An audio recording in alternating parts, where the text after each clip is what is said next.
Comment retrouver cela? Deux angles complémentaires, le cosinus de l'un égale sinus de l'autre. Troisième, ça c'est depuis la troisième. Deux angles complémentaires, c'est quoi? C'est deux angles dont la somme des angles est égale à pi sur 2. En troisième, comme on n'utilisait pas trop les pi sur 2, de toute façon, pour les retenir, complémentaire à leçon que, 90 à leçon que, supplémentaire à leçon ce, 160 à leçon ce. Donc deux angles sont dits supplémentaires si la somme c'est, disons pas 160, 180 degrés. Et deux angles sont dits complémentaires si leur somme c'est 90 degrés. Complémentaire 90. Et en troisième, on avait même retenu que si deux angles sont complémentaires, le cosinus de l'un égale sinus de l'autre. Maintenant, pour retenir cette formule, donc ça veut dire quoi?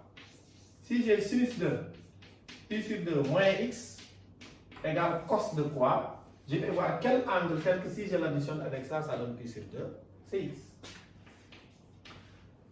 Parce que pi sur 2 moins x plus x, c'est pi sur 2, donc pi sur 2 moins x et x sont complémentaires.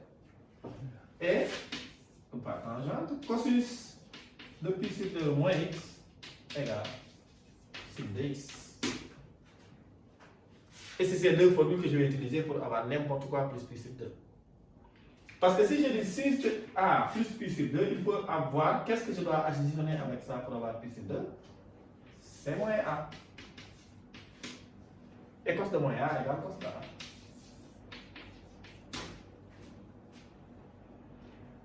Cosinus de a moins pi sur 2, on doit l'additionner avec qui? Avec moins a, donc c'est sin de moins a. Et sin de moins a égale moins sinus de a.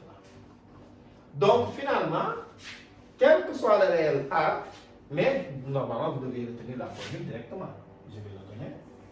Finalement, quel que soit le réel a, cos de a plus pi sur 2 égale moins sinus de a. Et sinus de a plus pi sur 2 égale cos de a. Seulement parce que cos de moins a égale cos a, alors que sin de moins a égale moins sin a. Ça aussi c'est des formules. Pour venir en trigonométrie, la subtilité c'est qu'on est obligé de retenir les formules. Et maintenant, pour retenir les formules, ce n'est pas qu'on va les parcariser, mais c'est en faisant des exercices qu'on va regarder la formule, aller et retour, aller jusqu'à ce qu'au finish, tu vas retenir les formules. Finalement, pourquoi j'ai fait tout ça? Parce que je vais regarder ça comme 1a plus pi sur 2, a plus pi sur 2. Comme ça, je vais transformer. Ainsi, connaissant ces deux formules, ma limite devient la chose suivante.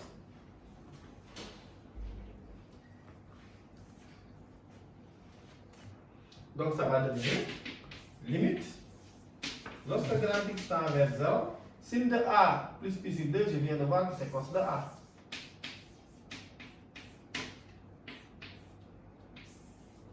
Et cos de a plus pi sur 2, je viens de voir que c'est moins sin de a.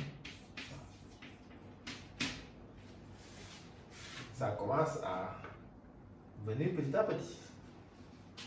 Je continue. Ça va être donc limite pour faire monter le moins. Lorsque grand X tend vers 0, de 1 moins cos de 2 grand X sur sin de 2 grand X. J'ai fait monter le moins là, mais quand j'ai A moins B, si je le multiplie par moins, c'est B moins A. C'est mon moins cos X plus 1, donc c'est 1 moins cos X. Et de là, donc, je vais juste diviser en haut en bas par 2 grand X. Parce que je sens nettement 1 moins cos X sur X, c'est X sur X. Donc 1 moins cos 2X, je divise en haut en bas par 2X.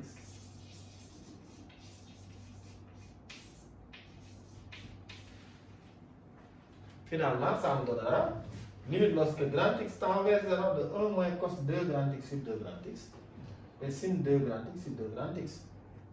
Donc, pour être plus commode, je vais faire un autre changement de variable. Je vais poser grand Y égale grand X. Comme ça, si petit x tend vers 0, Bon, mais si grand X tend vers 0, grand Y aussi va tendre vers 0 parce que c'est 2 fois 0. Et donc, cette limite-là devient quoi? Limite lorsque grand Y tend vers 0 de 1 moins cos grand Y sur grand Y divisé par 6 de grand Y sur grand Y. Et là viennent les deux limites ici.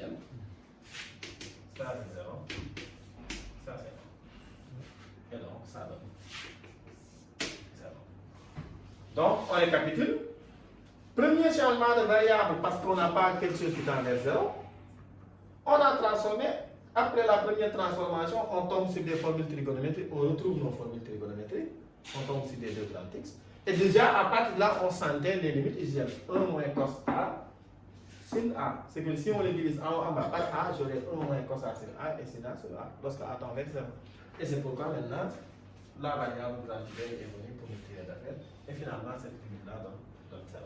Donc voilà comment